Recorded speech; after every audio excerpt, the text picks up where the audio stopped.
What if one warm sentence could reroute a life? Not a speech, not a sermon, just 7 quiet words. Come in. You're safe here with me. I've always believed small mercies bend the timeline. And on a night when the wind screamed down empty streets like regret, a black waiter named Noah Ellington proved it. Snow had smothered Red Willow into a silver hush. Ice pinned itself to window frames. Inside the Harbor Light Diner, a tired little place with cracked vinyl and a jukebox that preferred the blues, Noah wiped down tables that didn't really need wiping. His hands were the kind you only earn through years of service, nicked, steady, and stubbornly gentle. He dreamed once of a candlelit kitchen in a bigger city, cinnamon and jazz braided through the air. Life, however, drafted him for something humbler and, if you ask me, holier. After his mother died and his sister spiraled, Noah raised his niece June like a promise he refused to break. He took night shifts, took double shifts, took whatever shifts kept the pantry full and the lights on. People called him the black waiter with the good memory, the one who remembered your birthday even when you pretended not to have one. I think towns run on those people, the ones you don't notice until the day you can't stand what the town feels like without them. The bell over the door gave a thin, apologetic jingle. 2 shapes hovered at the glass first. A boy, maybe 11, scanning the room like someone who'd learned that safety is a thing you verify, not assume. A girl, barely 6, with a purple hoodie and sneakers that carried more snow than socks. They didn't push in. They pressed their faces to the pain like ghosts of hunger. Noah didn't interrogate them. He didn't say, "Where are your parents?" Or, "Who's watching you?" Or, "We're closing in 10.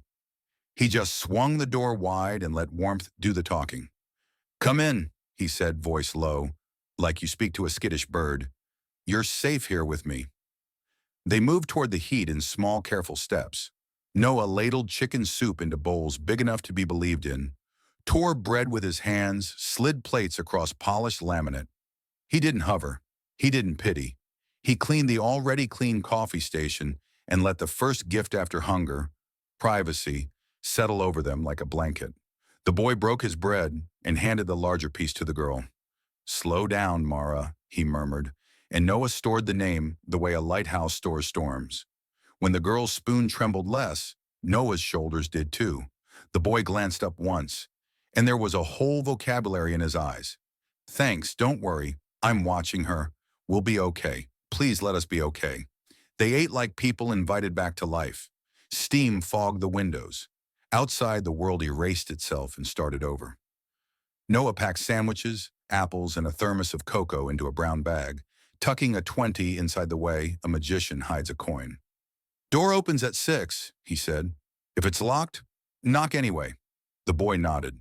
The girl pressed her palms together like she might clap and decided that would be too loud for a miracle. They left.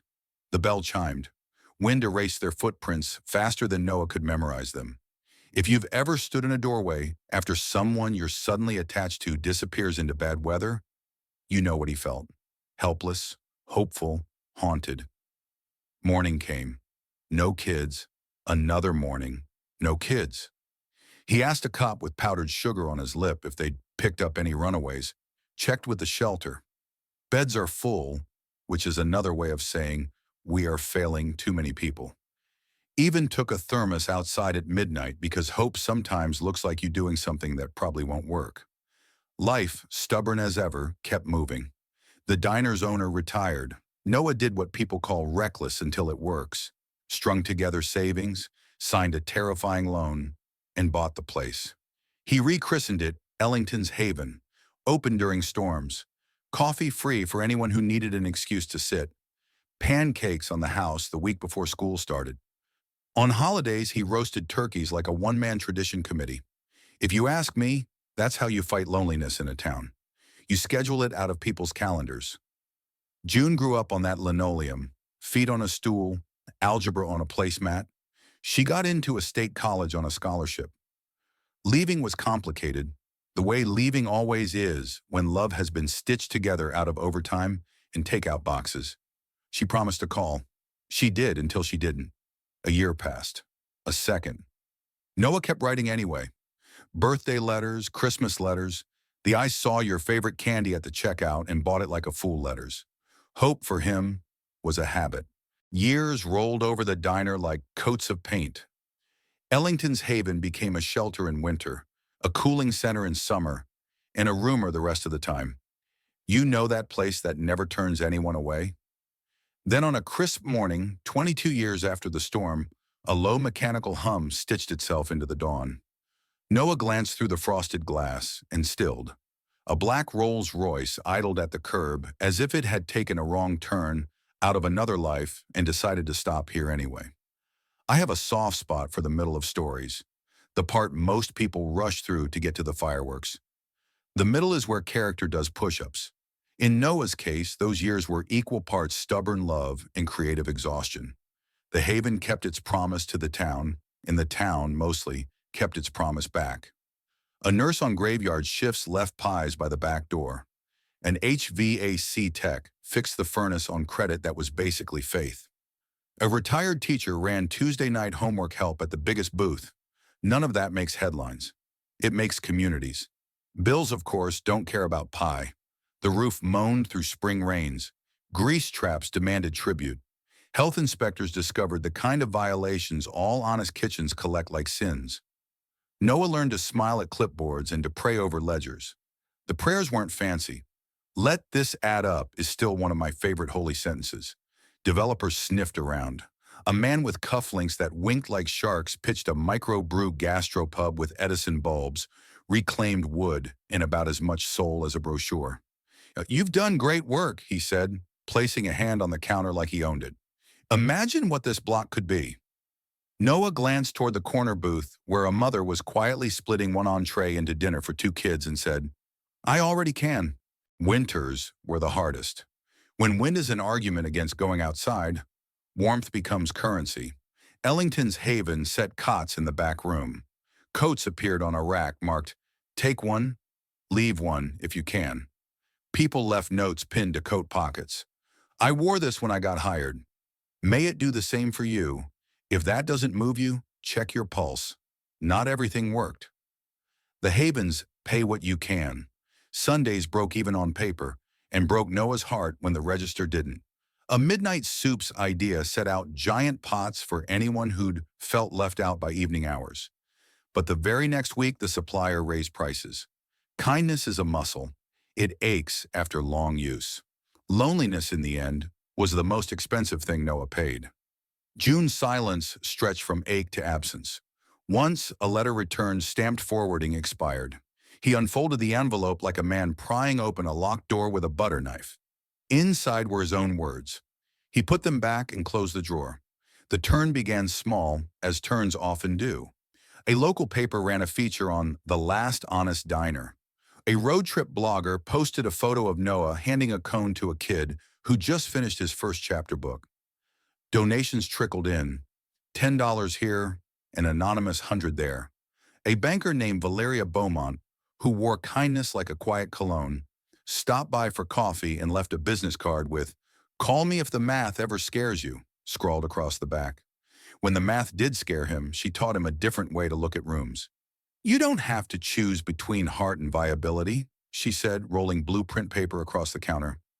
"What if the front stays a diner and the back becomes a 12-room hostel for families passing through? Partner with the hospital, the shelter, the college. Give kindness a business model." I know people sneer at phrases like that. I don't. If good can grow legs, let it. The renovation nearly broke him anyway. Permits multiplied. Contractors ghosted. The town debated in that specifically small-town way where gossip and governance share a coffee mug. But on a soft autumn morning, Ellington's haven reopened with the same neon sign out front and a new brass plate by the door that read, "You're safe here." Rooms filled fast. A grandmother visiting her first grandbaby after a scary birth. A father sleeping between job interviews. Two college kids stranded by a bus that believed in creative scheduling. Noah ran towels and batteries and encouragement with equal urgency. He became Mr. Ellington to the desk clerk, Uncle Noah to half the town, and Sir to the people who weren't sure how to name a man who kept handing them back their dignity. Then came the dawn with the hum. Low, expensive, out of place. The Rolls-Royce. Its door opened like a stage curtain. A man stepped out, tall, tailored, with eyes that carried too many winters to be young and too much light to be old. Beside him, a woman in a crimson coat tucked golden brown hair behind her ear and took the kind of breath people take before walking into a room they have imagined for years. Noah wiped his palms on his apron, suddenly aware of everything he wasn't. Polished, rich, ready. The man's gaze flicked across the diner, stopping on the brass plate like a compass, finally settling north. He crossed the room. "You probably don't remember us," he said, voice steadying itself. "But you saved us." The woman's mouth trembled into a smile. "I wore a purple hoodie," she said. "You told us we were safe." The names fell into place like coins finally finding the bottom of a well. Ezra, Mara, the children from the storm. Recognition hit Noah in waves. First the eyes, then the cadence of the boy's old protectiveness surfacing in a man's posture, then the tiny scar near the woman's eyebrow, where a childhood accident had left its shy signature. He steadied himself on the counter. Sometimes joy rocks you harder than grief.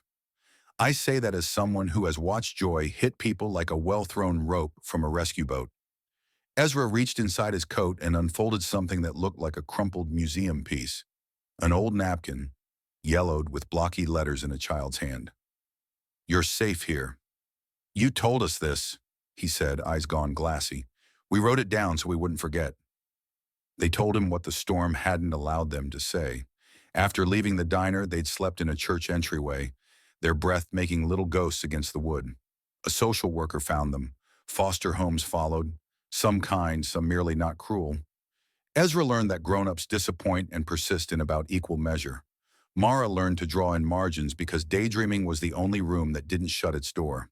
That 20 Noah had tucked into the bag bought train fare out of one bad situation into a slightly better one.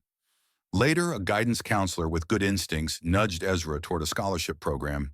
He fell in love with code the way some people fall in love with guitars. It felt like finally being allowed to rearrange the world, permission, he said. He founded a startup building logistics software for disaster relief, apps that put food where hunger had tricked everyone into thinking it was impossible. Mara had shadows to fight, anxiety that showed up uninvited, a stutter that left when she held a pencil.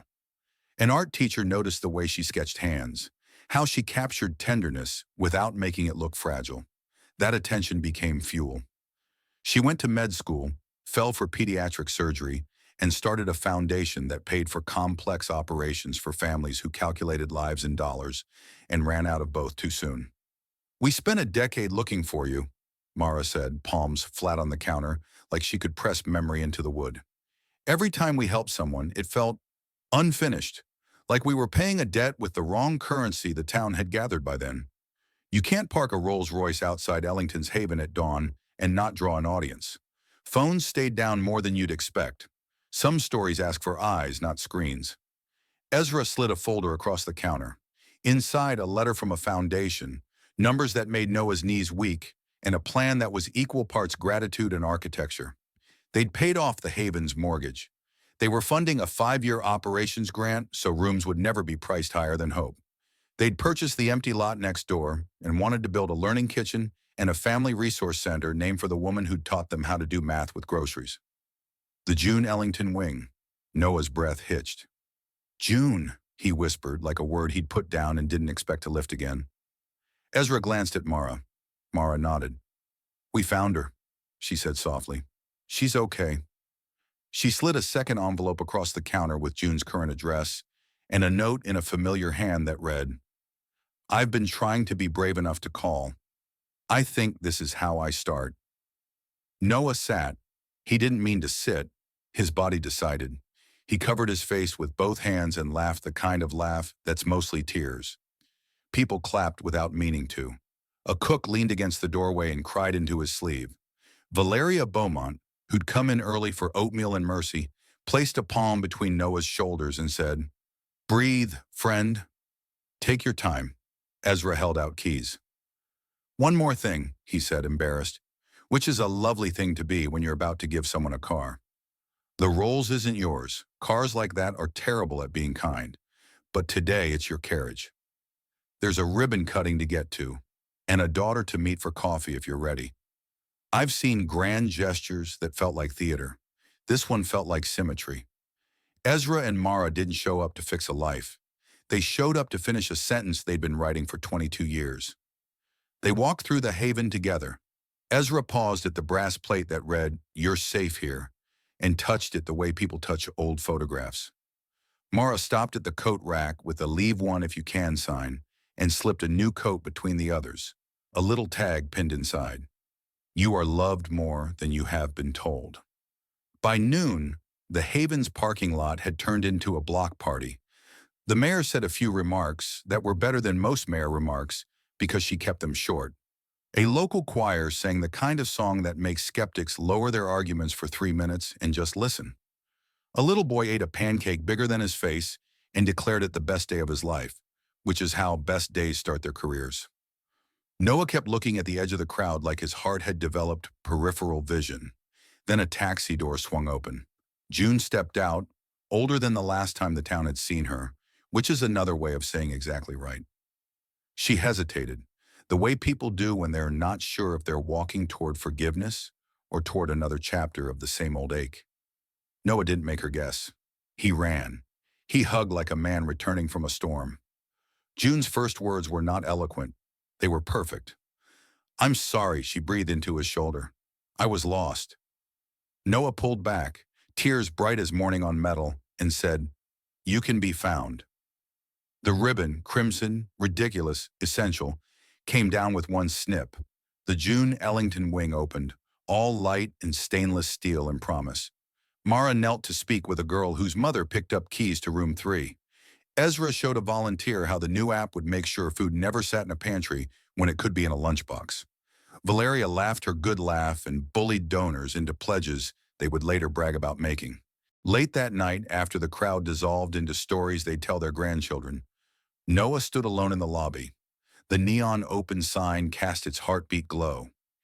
He traced a finger over the brass letters again. "You're safe here."